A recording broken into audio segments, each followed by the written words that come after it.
بەڕێگاوەیە بەرەو ماڵی خوا. مەلا موحەممەد نابینایەکەی وای نەکردووە هاتنی بۆ مزگەوت گرفتی بۆ دروست بکات. دوای ئەوەی دەچێتە ناو مزگەوت بە چاوی دڵ دەرگاکان دەکاتەوە و گڵۆپەکان دادەگیرسێنێت.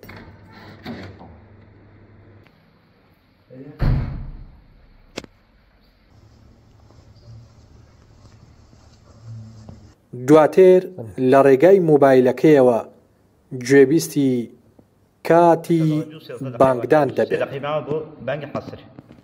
دوای کەمێک چاوەڕوانی بۆ هاتنی کاتی بانگدان خۆی دەچێت بانگ دەدات. الله أكبر الله أكبر أشهد أن لا إله إلا الله. دوای ئەوە هەر خۆی پێشنوێژیش بۆ ئەهلی مزگەوت دەکات. الله أكبر الله أكبر. مەلا موحەممەد چیرۆکی خۆیمان بۆ باز دەکات کە چۆن بووە بە مەلا و تەواوی قورئانیشی لەبەر کردووە. ئەو دەڵێت لە ساڵی 2000ەکان گوێبیستی بەرنامەکانی دەنگی کۆمەڵ لە ڕانیا بووە و لەو ڕێگایەوە هیدایەتی وەرگرتووە.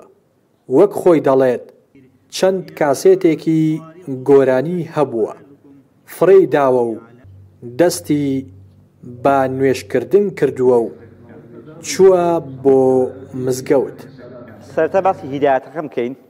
لە هەفتەی 11 2000 ڕۆژی هەینی بوو بەهۆی دەنجی کۆمەڵە ڕادیۆی ڕانیە کە ئەو کاتە دەنگی ئیسلام بوو.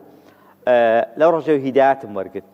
پاشان هودە و دەدەستم بە نوێژان کرد. بەڵام لە 2001 ئەو کاتە کاسێت و تەزیل هەبوون لە 6 2001 کە دەکات چوارشەممە تا 24 2008 هەردووکی دەکات چوارشەممە. الحەمدوللا ماشەڵڵا هەردووکی چوارشەممە بۆ ڕۆژی تاواکردنەکە و ڕۆژی دەستپێکردنەکەی لە مای ئەو 7 ساڵ و 5 مانگەدا توانیم قورئانەکە لەبەرکەم.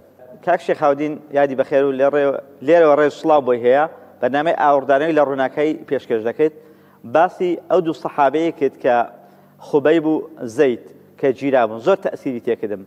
تم باشان بۆ شتی منداڵی هەموو فڕێ دەدەم. کۆمەڵی لەعابەی منداڵی و ئەوانە هەبوون کۆمەڵی کاسێتی گۆرانیم هەبوون هەموو فڕێدان و دەستم بە نوێژان کرد لەو ڕۆژەوە.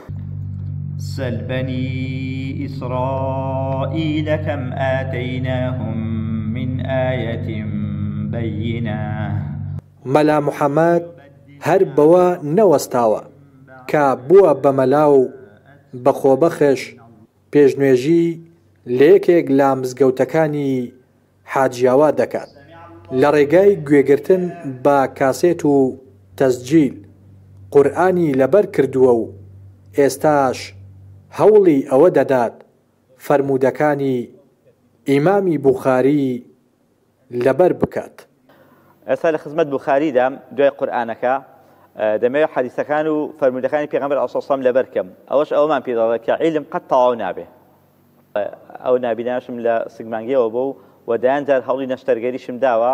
دوو جارشم نەشتەرگەری کردووە لە 97 و 2001 بەڵام قەدەرەن شفای ناتۆ و بەس ئەمە دڵمان خۆشە بەو حەدیثی کە خۆی گەورە دەفەرمێ. حەدیثی قودسی تەبعاً بۆ زانیاری هەموو لایەکی هەر قسەی خوا پەروەردگارە بەڵام لە سیجزەکەی قورئاندا نەهاتووە بەڵکو ئیلهامەکەی لەلایەن خوا پەروەردگارە و دەربڕینەکەی لەلایەن پێغەمبەری عەلەیهی سەلام. ئەو پێناسە حەدیثی قودسیە دەفەرمێ ئیدا ئیبتەلەیت عەبدی بالحەبیبەتەی کاتێک بەندەکەی خۆم تاقی کردەوە بە لێستانەوەی دوو خۆشەویستەکانی حەبیبەتەی یعنی عەینانی فصبر عوضت لهما الجنة. دەفەرمێ ئەگەر بەندەکەی خۆم تاقی کردەوە بە لێستانەوەی دوو خۆشەویستەکان یعنی دوو چاوەکانی ئەو مرۆڤە سەبری کرد ئەوە بۆی قەرەبووی دەکەمەوە بە بەهەشت. نەیفەرموو ئەدخەلت الجنة فەرمێ عوضت عوض واتە قەرەبوو کاتە لێرە قوربانەی لەو دی قەرەبووە.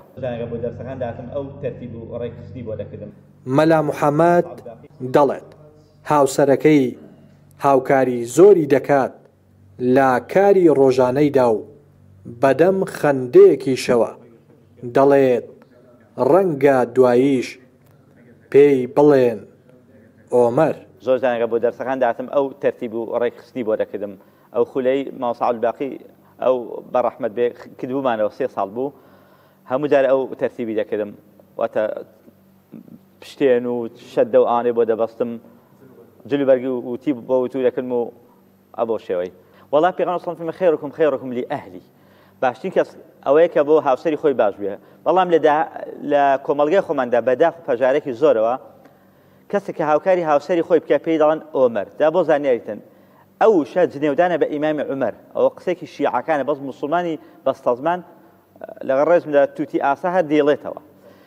ئەو قەزیە چۆن هاتەوە وشەی ئۆمەرە بە هەموو خەڵک بیزانێت.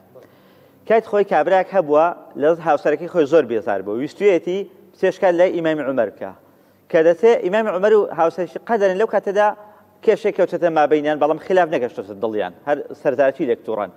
وەڵا ڕێک دەگەڕێتەوە ئیمامی عومەر دەفەرمێ ئەو بۆ چ گەڕایەوە؟ هەز دەکەم ئیشێکت هەبوو، ئەوانە کەرامەتیان هەبوو، هەز دەکەم ئیشێکت هەبوو. فەرمی وەڵی کورتی قسان شکاتم هەبوو، بەڵام بە تۆش دیارە لە من خراپتری. فەرمی نەخێر براکەم دانیشە، ئەوانە هاوسەری ئێمەن، ئەوانە داشی منداڵەکانی ئێمەن، ئێمە بەوانەوە جوانین، هون لیباس لەکم و ئەنتم لیباس لەهون، ئەوانە پۆشاکی ئێمن. بەڵام دەیان جار ئێمە خۆمان لەوان تووڕە کردووە، دەبە ئەوان جارێک خۆ لە ئێمە تووڕەکەن، ئینسان دەبێ مراعەتی هەست و نەسی ئافرەت بکە. سەرەڕای ئەوەی بە خۆبەخێش پێشنوێژی بۆ مزگەوت دەکات، بەڵام ئاوڕی پێویستی لێ نەدراوەتەوە و دایان نەمەزراندووە. دیار پێشتر مامۆستای لێ بوو، بەڵام دوای ئەوەی کە هیچ مامۆستایەکی لێ نەماوەکو ئیمام، من دەستمدا ئەو کارە و ویستم مزگەوتەکە فەراغی تێدا نەبێ و بە خۆبەخشیش کردومە. لێرە شۆگلەی لە حکومەت دەکەم کە بەڕاستی دەیان و سەدان خۆبەخشی وەکو من ئاسا خۆیان تەرخان کردو بۆ خزمەتی مزگەوتەکان، بەڵام ئاوڕێکیان لێ نادرێتەوە. ئەدی بۆ ئەگەر کەسێک لە خۆیان بێ و کارە سیاسەکانیان بۆ هەڵسوڕێنێ گرنگی پێ دەدەن و ئەگە هەنا بەگرێ بەستائین دەکەن، بگرێ بە ڕاستیش تائینی دەکەن، بەڵام ئاور لە مزگەوتەکان نەدراوەتەوە. خۆشەویستی بۆ دین و شارەزای زیاتری وای کرد بەشداری خولێکی چەند ساڵەی لقی زانایانی بیتوێنی کۆمەڵ بکات و لەوێش بڕوانامەی پێ بدەن. خۆشحاڵم کە دەرچوم لەو دەورەیە کە خولی مامۆستا عەبدولباقی ڕەحمەتی بوو کرابەوە، ماوەی 2 ساڵ بوو، بەندە تێدا بەشدار بوو و هیوادارم خولی زیاتر جوەکرێن، بە تایبەتی پێم خۆشە پێشنارکەم کە ئاور لە حەدیث وەدرێ. ئەمڕۆ ئەزمێ حەدیثە، چینێک پێداوم پێیان دەگوتێ قورئانیەکان حەدیث بەلا دەنێن.